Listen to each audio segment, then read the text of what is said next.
segala sayur apa semua, fishball, fish cake, lampu, tak tahu lampu, sorry lah.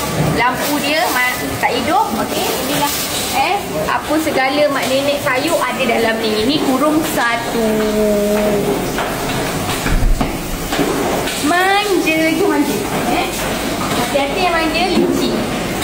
Ini kurung 2. Segala daging, kambing, ayam, udang, kupang, kerang, apa je lah dekat dalam kurung ni. Ini kurung je. Okey, lepas tu barang-barang kering yang lain, tada! Dekat sini lah kita orang stokkan barang-barang kita orang. So korang datang je dekat Desa Mak Rentan, makanan kita akan sediakan banyak-banyak untuk korang. Kita cuti setiap Isnin, Selasa, Rabu, Khamis, Jumaat, Sabtu, Ahad kita buka seperti biasa. Selamat datang ke Desa Mak Rentan. Inilah kita punya